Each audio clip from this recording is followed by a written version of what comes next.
Quand Dieu dit que ce n'est pas encore fini pour toi, il ne faut jamais dire que c'est fini. Et ça, je pense que Latifatou Dabré est la personne la mieux placée pour nous dire vraiment ces termes. Les amis, je suis MC Lamine Coach, j'aide les gens pour Dieu et pour l'amour de l'être humain sur cette part, s'il vous plaît les amis. Il y a plus de 8 mois que nous sommes allés dans un village du Burkina Faso. Un village appelé Garango, où se trouvait Latifatou Dabré, âgé de 27 ans à cette époque, tellement désespéré, en train de lutter pour sa maladie. Une maladie qui est survenue par un accident de moulin. Elle est partie au moulin pour écraser sa farine. Et après avoir fini d'écraser sa farine, une vieille est venue pour écraser aussi sa farine. Après avoir fini, elle a décidé d'aider vraiment cette maman à porter vraiment son fardeau. Et en voulant aider, en voulant faire du bien, voici que la machine a attrapé le voile qu'elle avait porté et ça l'a étranglé complètement. Un accident qui a fait en sorte qu'elle ne pouvait plus manger. Elle ne pouvait plus respirer par le nez. Elle ne pouvait plus même avaler de l'eau. Même avaler sa propre salive était devenu tout un corvée pour la jeune fille Latifatou Dabré. Et on nous a envoyé l'histoire. Par une élan de solidarité. Par un SOS venu de tout genre et des 4 coins du monde. Ensemble, on a pu mobiliser quelque chose de très fort. Et on l'a conduit directement à l'hôpital de Ouagadougou, qui est la capitale du Burkina Faso. Arrivé à l'hôpital, le médecin nous fait comprendre qu'elle a la plus grande chance au monde. Parce qu'elle avait un taux de glycémie qui était de 6. Ce qui était un miracle de Dieu, s'il vous plaît, les amis. Parce qu'un être humain normal, où la glycémie descend de 7 même, était tout un problème même de se tenir debout. Et elle, avec un taux de glycémie de 6, elle arrivait toujours à marcher. Elle arrivait toujours à marcher. Directement, on l'a hospitalisée. C'était le début vraiment d'un grand combat qui commençait. La mauvaise nouvelle encore tomba. Le médecin nous faisait comprendre que cette opération ne pouvait pas s'effectuer ici au Burkina Faso. Il fallait choisir entre 2 pays, la Tunisie et la Turquie. La Tunisie et la Turquie, l'opération devait coûter plus de 24 millions de francs CFA. Nous n'avons pas cette somme en ce moment. Et c'est là qu'on a eu encore un miracle. Notre ministère de la Santé nous contacta en disant vraiment que ça, ce n'est pas un souci. Ils feront le maximum. On appelait l'hôpital de la Tunisie qui nous faisait comprendre qu'ils ne pouvaient pas encore faire cette opération parce qu'ils n'ont pas les médecins nécessaires qualifiés pour ce genre d'opération. On partait maintenant à l'hôpital de la Turquie. Même chose aussi. C'est là encore que Dieu créait encore un miracle. Je me suis dit, si ces 2 pays peuvent le faire, c'est que la Chine peut le faire. Et ensemble, on se lançait vers l'inconnu. On prenait le vol et on se dirigea vers la Chine. Arrivé là-bas, en descendant dans la plus grande ville de Ganzhou.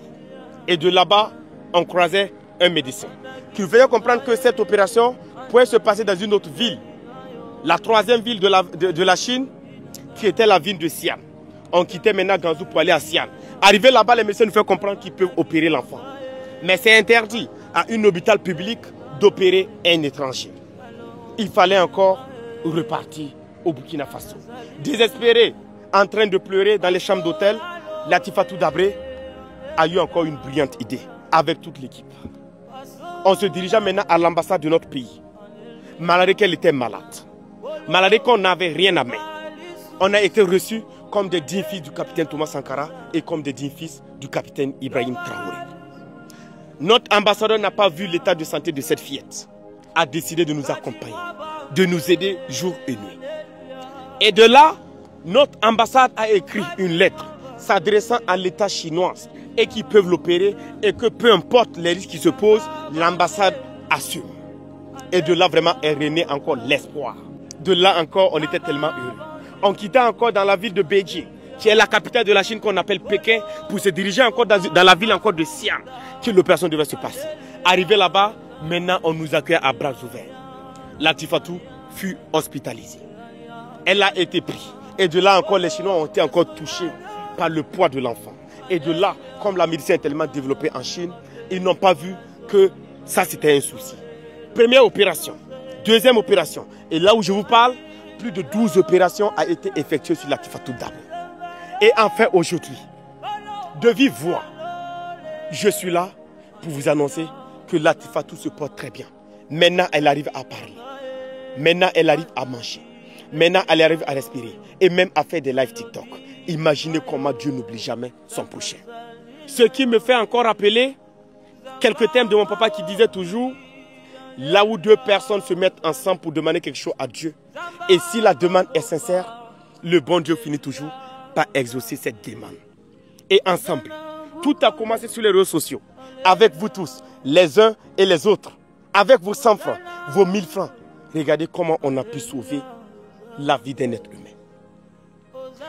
Récemment, j'ai même pris les photos de Latifa pour envoyer à la famille. Et même la famille, même ses propres parents, ne reconnaissaient même plus leur fils, s'il vous plaît, les amis.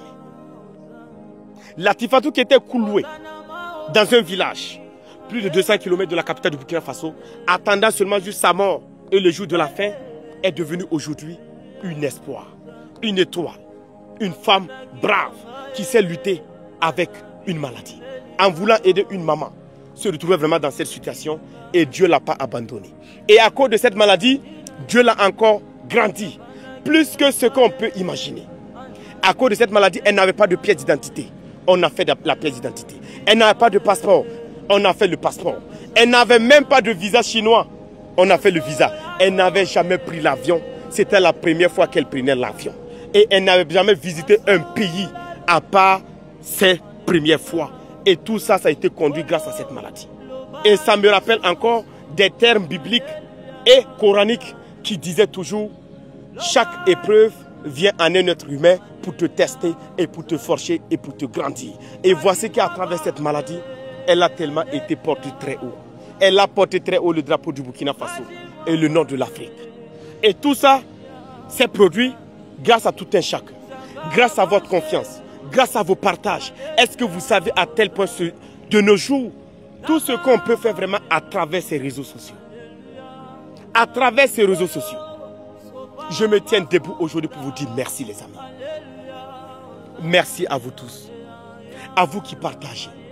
À vous qui prenez la peine d'envoyer de l'argent pour qu'on puisse soigner ces personnes.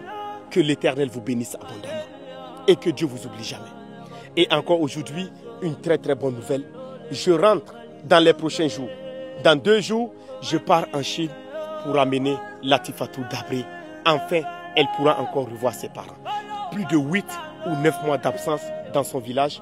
Je suis prêt à vous dire que Latifatou rentre enfin chez lui. Merci beaucoup à tout un chacun. Soyez tous bénis et que Dieu vous bénisse abondamment. Pour ce que vous avez fait, sachez que c'est le Très-Haut qui peut vous bénir abondamment.